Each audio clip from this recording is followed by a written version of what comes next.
오늘은 은혜가 더 크다라는 제목으로 하나님 말씀 전하도록 하겠습니다. 우리 옆 사람 보면서 인사할까요? 은혜가 더 큽니다. 함께 인사하도록 하겠습니다. 은혜가 더 큽니다. 은혜가 더 큽니다. 네. 여러분 이 노래 들어보셨어요?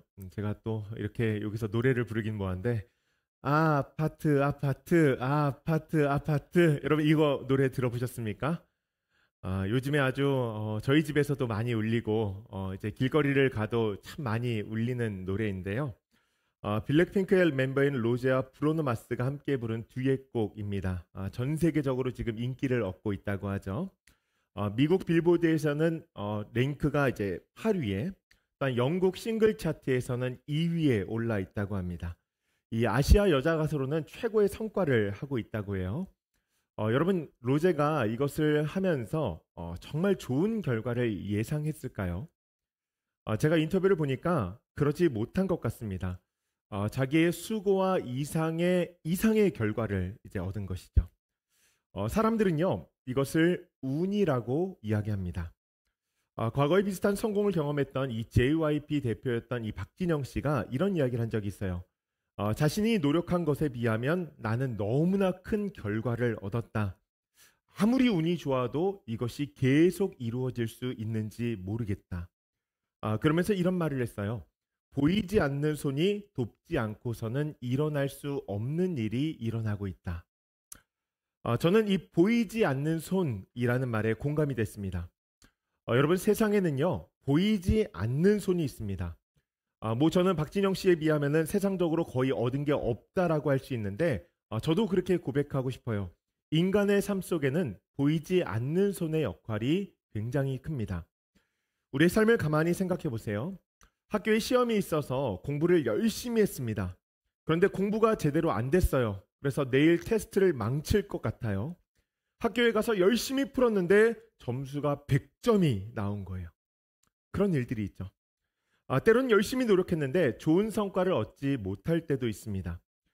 세상을 내 힘과 노력으로 살아가는 것 같지만 사실 그렇지 않습니다. 보이지 않는 손이 작용하고 있다는 것이죠. 저는 이 보이지 않는 손의 존재를 하나님이라고 믿습니다. 여러분들 믿으십니까? 하나님이라고 믿으세요? 하나님은 영이시기 때문에 보이지 않습니다. 그래서 누군가가 여러분들 옆에 와서 하나님은 보입니다. 하나님을 봤어요. 그러면은 사단아 물러가라. 그렇게 말씀하시면 됩니다. 그분은 보이지 않는 곳에서 이 역사를 주관하고 계시다는 것이죠. 또한 우리의 삶을 인도하십니다. 그래서 오늘 우리가 살아갈 수 있다는 거예요. 우리의 신앙의 선배들은 이것을 은혜, grace라고 고백했습니다. 하나님께서 우리에게 선물을 주셨다는 거예요. 여러분 가만히 돌아보면 이 선물이 너무나 크죠. 제가 이것을 깨닫게 되었을 때 참 아쉽다고 생각한 것이 하나가 있습니다. 그것이 무엇이냐면 우리가 이 선물, 이 은혜를 과거형으로 고백하며 산다는 거예요. 오늘 현재가 아닌 과거를 돌아보면서 그것이 은혜였구나. 참 감사했지라고 고백한다는 거예요. 그것은 우리뿐만 아니라 우리의 선배들도 그랬습니다. 찬송가 301장에 보면은 이런 제목의 찬송이 있습니다. 지금까지 지내온 것 주의 크신 은혜라. 오늘 우리가 부른 찬양이죠. 지금까지 지내온 것 주의 크신 은혜라. 여러분 이 찬양 부르면 참 눈물이 많이 나요. 현재에서 과거를 돌아보며 우리가 고백하는 찬양입니다. 우리가 좋아하는 은혜라는 찬양 여러분 아시죠? 가사를 가만히 보십시오. 내가 지나왔던 모든 시간이, 내가 걸어왔던 모든 순간이, 모든 것이 왜 이렇게 음이 안 맞죠? 추령구에는 이렇게 가요. 모든 것이 은혜였어. 여러분 과거를 돌아보면서 은혜를 고백한다는 거예요. 우리 삶이 그런 것 같습니다. 지나간 과거를 돌아보면 이것도 은혜고 저것도 은혜고 감사하죠. 사실 치열한 삶의 전투를 마치고 그렇게 고백할 수 있다는 것은 너무나 귀한 고백입니다. 그것이 우리의 삶 가운데 반복되어졌던 것 같아요. 하루니 감사를 고백하다가 문득 그런 생각이 든 거예요. 이것을 현재형으로는 만들 수 없을까? 이것을 현재형으로 만들 수는 없을까? 돌아보고 은혜다 감사라라고 고백하지만 실제로 우리는 그 시간 삶의 자리 가운데에서 은혜와 감사를 고백하지 못했습니다. 불평과 불만이 많았고 원망이 많았어요. 메마르고 뜨거운 광야길을 걸어가도 충분히 이것도 은혜고 감사다라고 고백할 수 있었지만 그러지 못했다는 것입니다. 정확하게 말하면 은혜를 누리지 못했다는 것이죠. 그러니 그 모든 시간이 지나고 나서 현재성이 완전히 사라진 과거의 은혜만을 추억하고 기억하면서 하나님 감사합니다라고 고백하며 산다는 것입니다. 어른들이 이런 말 참 많이 해야 합니다.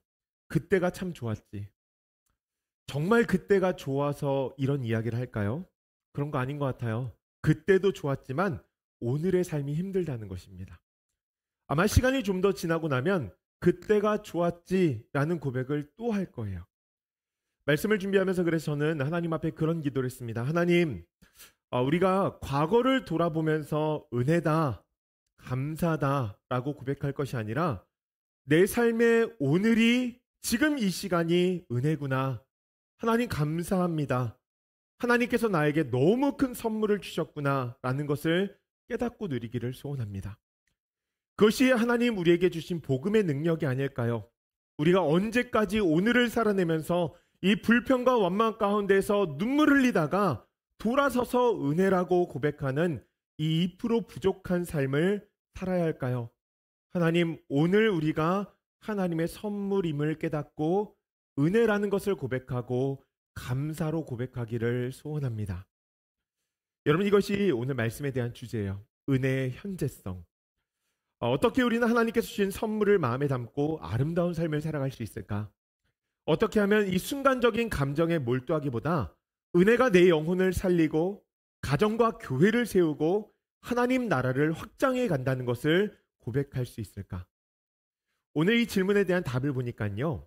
본문에 이렇게 기록이 되어져 있습니다. 너희는 하나님의 은혜에 이르지 못하는 자가 없도록 하고. 아멘. 여러분, 서로 붙들어줘야 된다는 거예요. 은혜의 현재성은요. 나 혼자의 힘으로 되어지는 것이 아니라 우리 모두가 다 같이 함께 해야지 은혜가 유지되어질 수 있다는 것입니다. 여러분, 이것을 히브리서 기자가요. 이제 12장 전체에 이제 쭉 기록을 하는데 1절 말씀을 한번 가만히 보십시오. 1절 말씀에 이렇게 기록이 되어져 있습니다. 이러므로 우리에게 구름같이 둘러싼 허다한 증인들이 있으니 모든 무거운 것과 얼매이기 쉬운 죄를 벗어버리고 인내로서 우리 앞에 당한 경주를 하며. 아멘. 히브리 기자는 우리가 믿음을 가지고 살아가는 삶, 이 삶을 신앙생활, 이 신앙생활이 경주라고 이야기합니다. 여러분, 여기에 헬라어 쓰인 단어가 아곤이란 단어인데 경쟁과 싸움과 시합이라는 뜻을 가지고 있어요. 이 아곤이라 불리는 경주는요, 여러 가지가 있는데 이들의 공통점이 딱 하나가 있습니다. 그것은 무엇이냐면 치열하다는 거예요. 여러분, 우리의 신앙생활, 이 믿음의 경주는 치열합니다. 왜 치열할까요? 모든 게임엔 룰이 있죠. 축구는 몇 명이서 하죠? 11명이서 뛰어야 됩니다.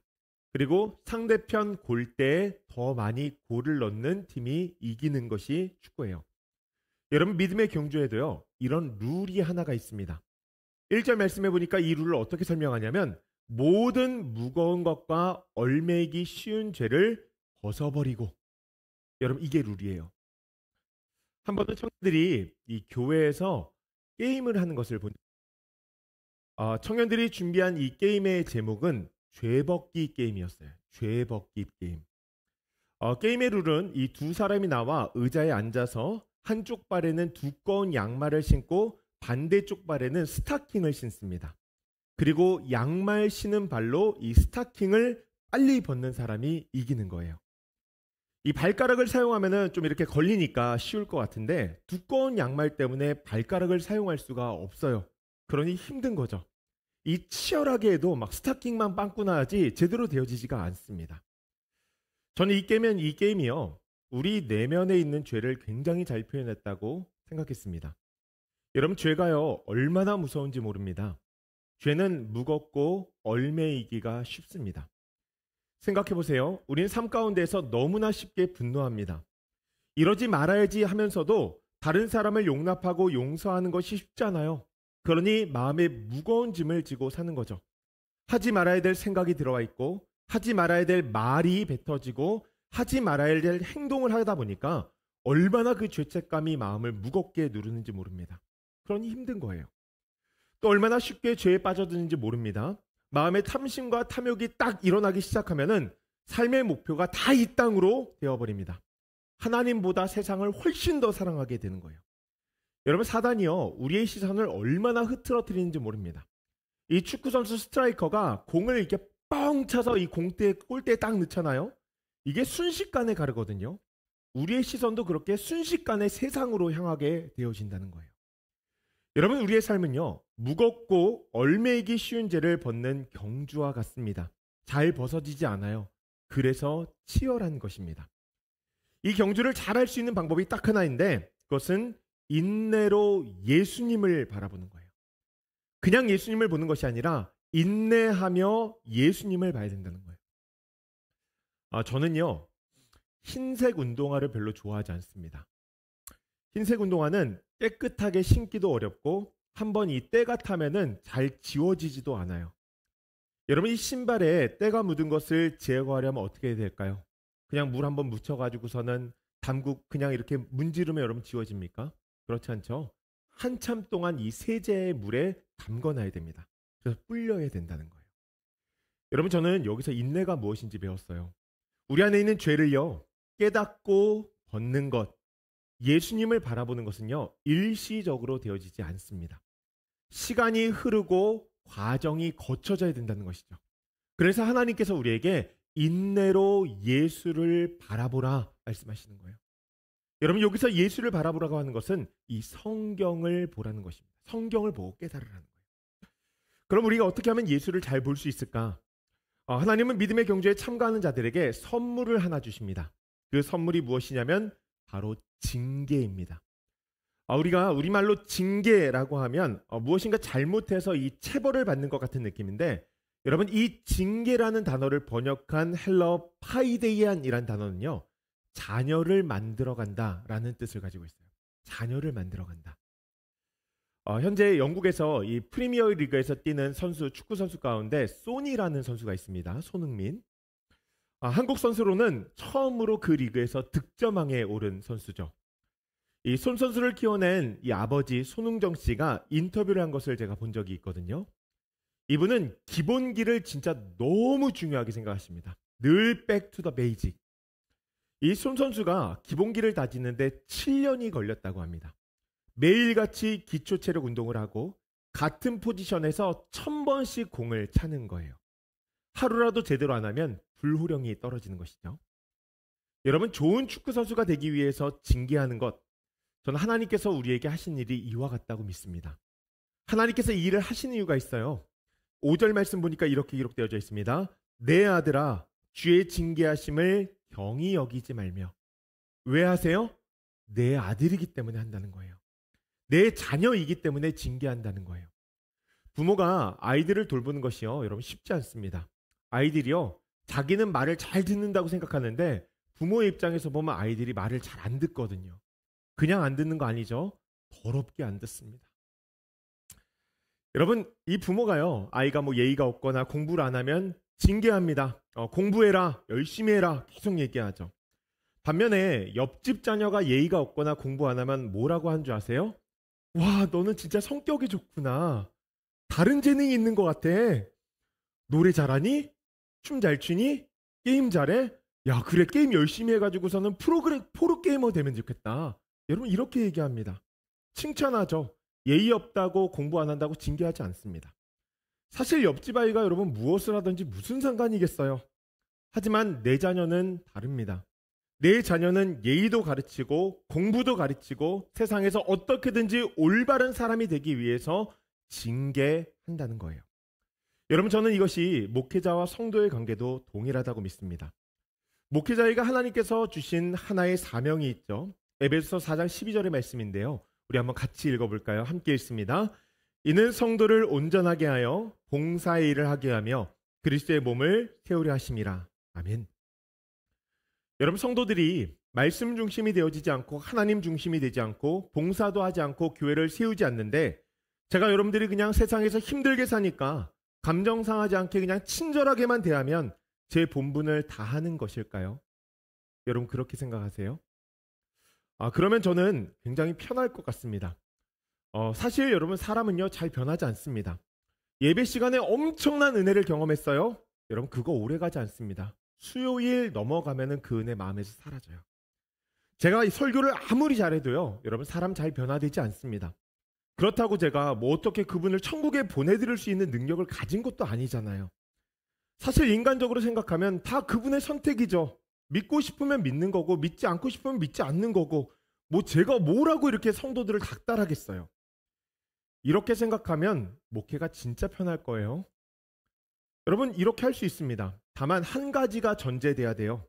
성도들을 내 성도라고 생각하지 않으면 됩니다. 내 교회가 아니고 내 성도가 아닌데 여러분 제가 뭐라고 하겠어요. 제가 어제 설교를 이렇게 쭉 읽고 있는데 제 아내가 어제 뉴스 애들도 있는데 좀 설교를 재밌게 해봐 라고 얘기를 하는 거예요. 저를 보더니 무슨 아나운서야? 그러면서 제가 이제 설교물 쭉 읽는 걸 보더니 그래 아나운서 했으면 진짜 잘했겠다. 저한테 이제 그런 얘기를 이제 하는 거죠. 여러분 사실 제가 가만히 생각해 보면서 그래서 제 아내한테 뭐라 그랬냐면은 나도 다른 교회 수련회 가면은 막말하면서 진짜 재밌게 할 수 있다. 근데 그 다음에 오는 후폭풍이 없어야 된다. 설교하려면 여러분 뭐 재밌게 뭐 여러 가지 단어들을 섞을 수 있죠. 오늘도 더럽게라는 이 단어가 여러분 제 마음 가운데서 이걸 넣어야 되나 말아야 되나 얼마나 고민했는지 아십니까? 저는 그런 거 하나에 굉장히 센시티브해요. 그런데 제가 말을 한마디 하는데 그것이 하나님의 말씀을 가리울까 저는 굉장히 겁이 나거든요. 그러니까 가능하면은 최대한 가려서 말을 하려고 노력을 하는 거죠. 그러면서 제가 제 아내한테 그럼 나도 홍민기 목사님처럼 그렇게 할까? 거기 아줌마 한번 일어나 보세요. 뭐 그거 맞아요? 그러면서 저도 할 수 있어요.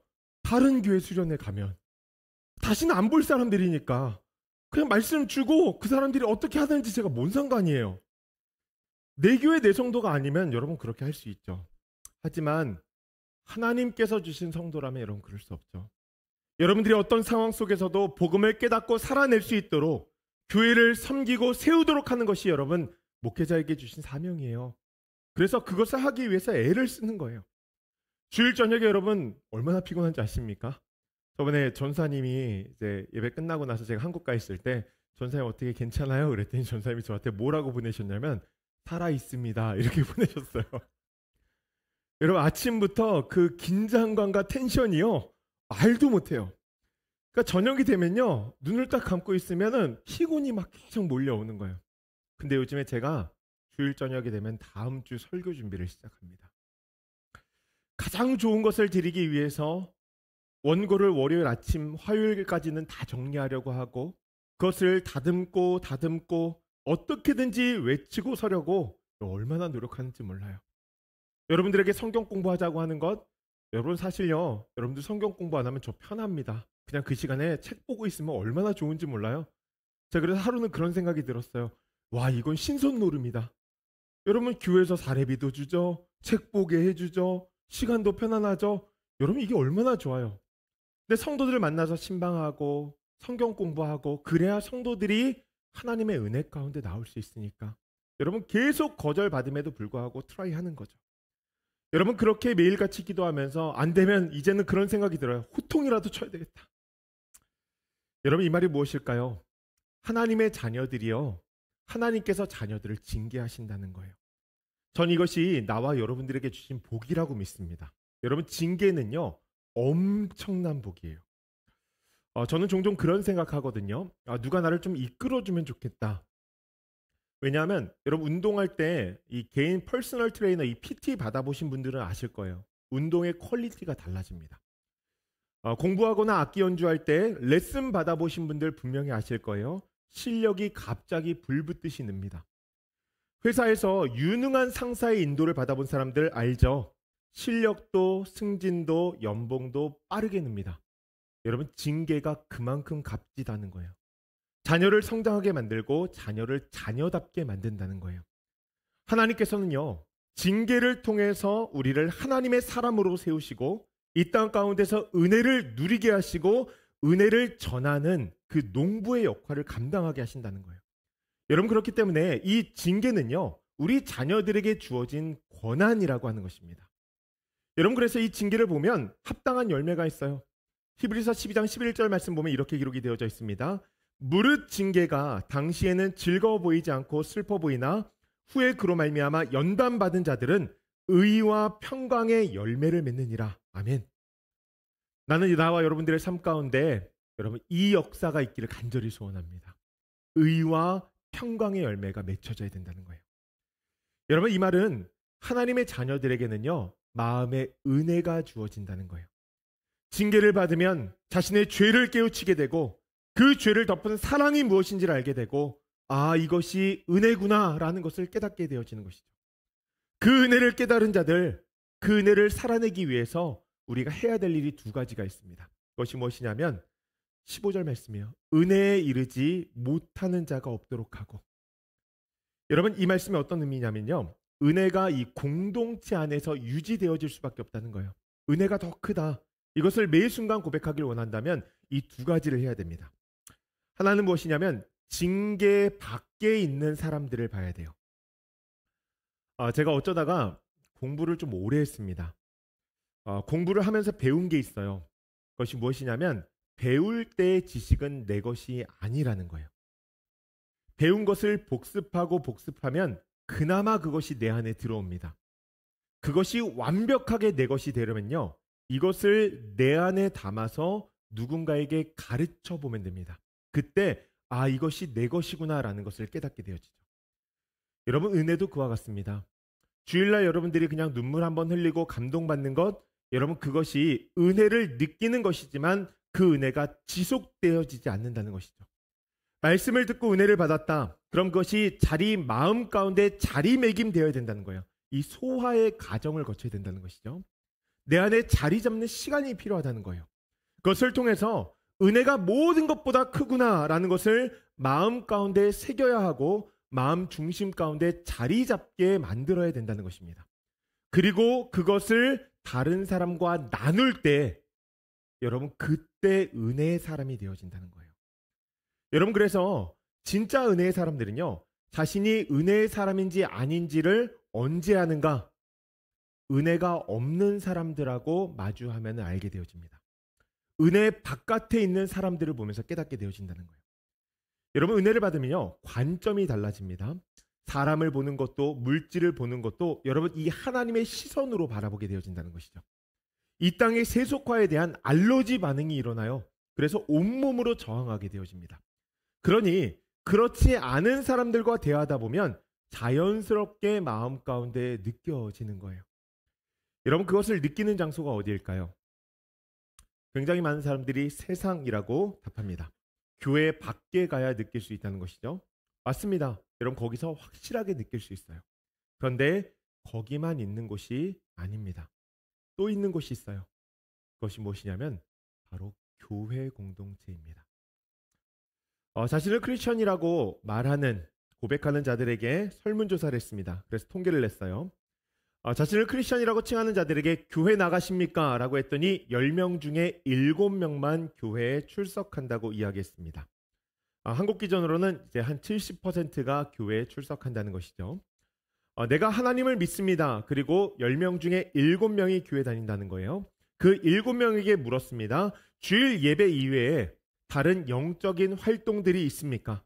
삶 가운데 말씀을 듣거나 읽거나 기도하거나 무엇인가 영적인 활동을 합니까? 물었더니 아무것도 안 합니다 라고 답한 사람들이 25%에서 6% 정도. 여러분, 통계상 이들을 보니까 명목상 크리스천이라고 적어놨더라고요. 썬데이 크리스천이라는 거예요. 우리 교회는 그러지 않길 바라지만 일반적인 교회는 7명 중에 2명 정도는 매주 교회를 출석하지만 주중에 영적인 활동이 전혀 이루어지지 않는다는 거예요. 이 말이 무엇이냐면 하나님의 징계가 닿지 않는다는 거예요. 하나님의 징계가 있어도 징계를 징계로 여기지 않는다는 것이죠. 그러니 내 삶 가운데 어떤 일이 있어도 하나님의 관점으로 그것을 해석할 수가 없는 거예요. 은혜에 이르지 못하는 것이죠. 여러분, 히브리 기자가 편지를 쓸 때요, 그 공동체에도 그런 사람들이 있었다고 기록합니다. 히브리서 10장 25절 말씀이에요. 이렇게 기록합니다. 모이기를 패하는 어떤 사람들의 습관과 같이 하지 말고. 아멘. 여러분, 죽는 교회 특징이 있어요. 주일 이외에 사람들이 모이지 않습니다. 주일 이외에 아무런 영적인 활동을 하지 않아요. 여러분, 이것이 강력한 사단의 전략입니다. 모임을 자꾸 패하는 거예요. 개인적으로 패하고 공동체로 패하고. 여러분, 패하는 이유는요, 굉장히 간단합니다. 내가 바쁘기 때문이 아니에요. 거기에 가치가 없다고 생각하기 때문에 거기에 시간을 내지 않는 것입니다. 은혜에 이르지 못하는 거예요. 여러분, 아주 심각한 현상이죠. 중요한 것은 이들이 교회 안에 있다는 것입니다. 여러분, 그런 자들에게 복음을 전하고 하나님 나라를 소망하게 만듦으로써 그들을 은혜에 이르게 함으로써 내 안에 은혜가 충만하다는 사실을 확인하게 되고 그것이 드러나 함께 은혜의 사람들로서 은혜의 공동체로서 함께 할 수 있게 되어진다는 것입니다. 두 번째로는요, 은혜를 깎아내리는 자가 있다는 것을 기억해야 된다는 거예요. 오늘 본문의 말씀을 보니까 두 부류의 사람들이 있습니다. 누가 은혜를 깎아내리는가? 화평과 거룩함을 추구하는 사람들입니다. 14절 말씀 보세요. 우리 한번 같이 읽어볼까요? 시작. 모든 사람과 더불어 화평과 거룩함을 따르라. 이것이 없이는 아무도 주를 보지 못하리라. 아멘.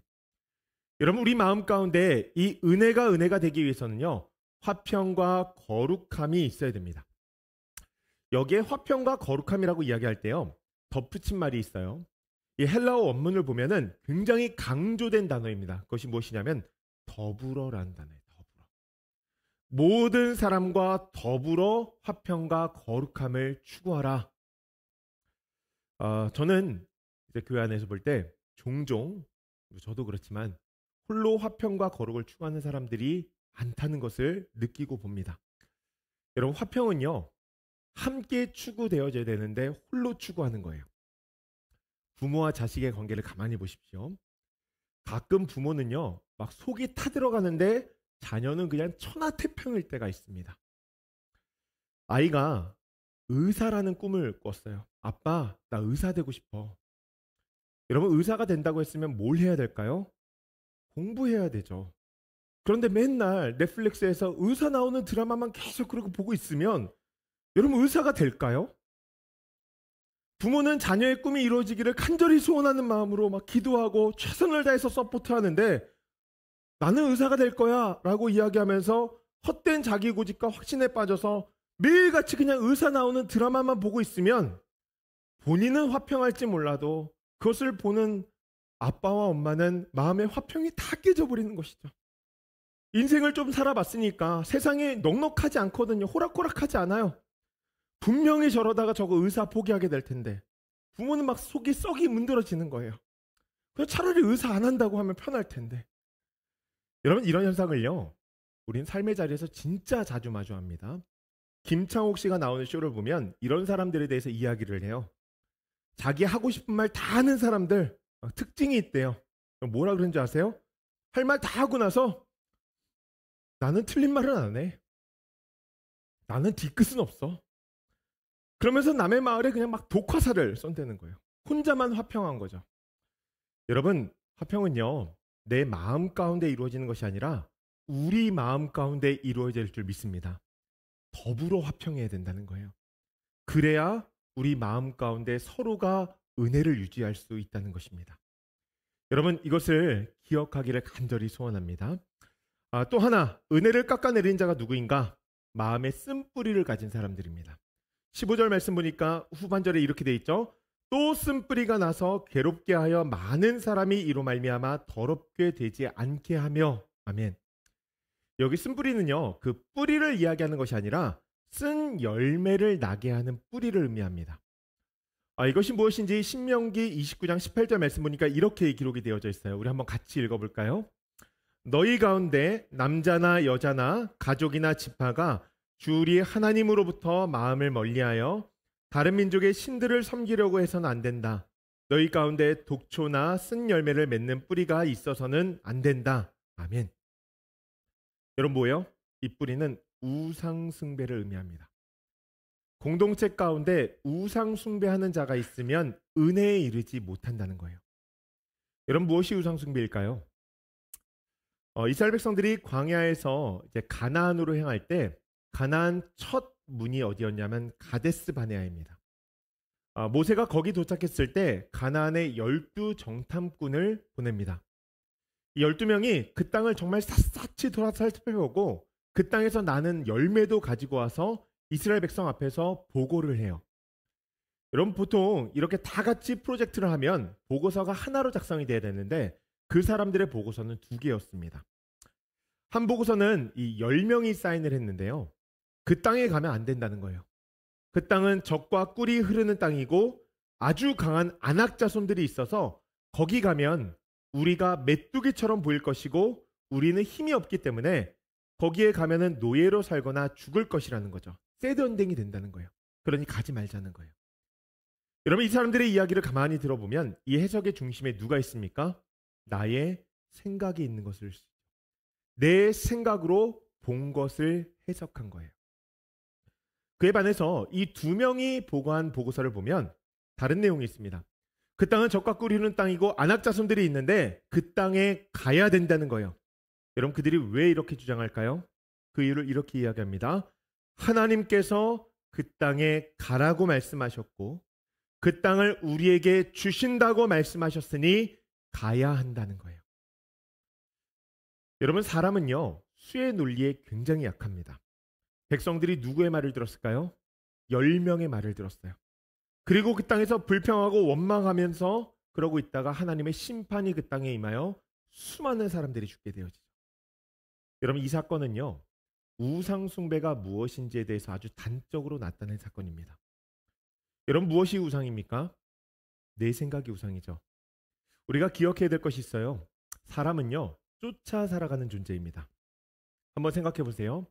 여러분들, 태어날 때 우리는 맨몸으로 태어납니다. 태어날 때 옷 입고 태어나는 사람 아무도 없어요. 그런데 우리는 옷을 입고 신발을 신고 스마트폰을 쓰고 자동차를 운전하면서 삶을 살아갑니다. 여러분, 그거 여러분들이 창작하신 것입니까? 아니죠. 누군가가 하는 것을 보고 쫓아서 삶을 살아간다는 거예요. 여러분, 누군가의 모습을 보고 쫓아 살아가는 것이 인간의 존재라는 거예요. 그러면 무엇이냐면 사람이 하나님을 쫓지 않고 말씀을 쫓지 않으면 다른 무엇인가를 쫓아가게 된다는 거예요. 자신의 생각과 신념과 상황과 환경과 세상의 가치와 이치와 무엇인가를 쫓게 된다는 거예요. 여러분, 그것이 우상 숭배라는 거예요. 여러분, 오늘날에 대두되어지고 있는 우상이 무엇인지 아십니까? 세속화입니다. 세속화. 여러분, 이 세속화에는 2가지가 중심이 되어져요. 하나는 자기 자신이고요. 다른 하나는 돈입니다. 여러분, 자기 자신이 중심이 되어진 삶, 자신을 섬기며 자기 마음대로 사는 삶, 여러분, 그것이 기준이 되어지면 자신의 삶과 가정과 공동체는 무너질 수밖에 없어요. 왜 그렇습니까? 부부 사이에서도 자기가 먼저거든요. 자기 마음대로 하고 싶어요. 가정 안에서 자기가 가장 최고예요. 그러니 헌신과 손해를 볼 수가 없는 것이죠. 여러분, 돈을 섬기는 삶도 같습니다. 여러분, 이 시대 가운데 물질주의 괴물들이 얼마나 많습니까? 여러분, 그거 아세요? 선진국 15개국을 대상으로 해가지고서 설문조사를 벌였는데 이 물질이 가장 인생의 척도다, 행복이다 라고 말한 국가가 딱 한 국가 있대요. 그것이 누군지 아십니까? 한국 사람들이에요. 15개국 가운데 가장 물질이 높이 올라와 있는 국가, 그럼 한국이라는 거예요. 나머지 14국가들은요, 보통 이런 거예요. 가족이 가장 최고다. 건강이 최고다. 그런데 한국만 물질이 가장 높이 올라요. 여러분, 그래서 지금 물질이 최고가 된 사회 가운데에서 지금 청년들이 어떻게 살고 있습니까? 최근에 한국에 이런 이야기가 났죠. 헬조선, 탈한국. 한국에서 못 살겠다는 거예요. 한국에서 나와야 된다는 거예요. 여러분, 이 쓴뿌리는요, 자신만 은혜에서 멀어지게 만드는 것이 아니라 다른 사람의 은혜도 앗아간다는 거예요. 하나님께서는요, 예수님을 이 땅에 보내셔서 무엇을 말씀하십니까? 그런 삶 살면 안 된다는 거예요. 말씀만 사시지 않죠. 그냥 보내신 것만으로도 너무나 큰일인데 그분이 십자가에 오르시고 골고다를 걸으시며 피 흘려 죽으심으로써 여러분 그 삶이 아니라는 것을 우리에게 말씀해 주시는 거예요. 여러분 저는 우리가 진짜 그 삶을 살아가기를 간절히 소원합니다. 여러분 이 길은요. 은혜를 아는 사람들이 살 수 있고요. 은혜의 현재성을 고백하는 사람들이 살아갈 수 있다는 거예요. 저는 우리 공동체 가운데 하나님의 은혜가 가득하기를 소원합니다. 보이지 않는 손의 역사가 가득해야 된다는 거예요. 매 순간 현재성으로 정말 은혜구나, 감사구나. 여러분 그것을 고백해야 되고 너의 삶 가운데도 은혜가 가득할 수 있도록 서로가 서로를 돌보고 함께 도와줘야 된다는 거예요. 강력한 은혜가 머무는 공동체. 여러분 목회자가 앞장서고 리더십들이 뒤에서 든든하게 기도하면서 하늘의 신적 계시를 경험하는 공동체. 모든 성도들이 은혜의 나고자가 되어지는 것이 아니라 은혜의 참여자가 되어지는 공동체. 여러분 그 공동체가 감사를 고백하며 살아갈 수 있다는 거예요. 전 우리 공동체 가운데 다른 건 몰라도 이 은혜와 감사의 현재성이 충만하기를 주님의 이름으로 간절히 축복합니다.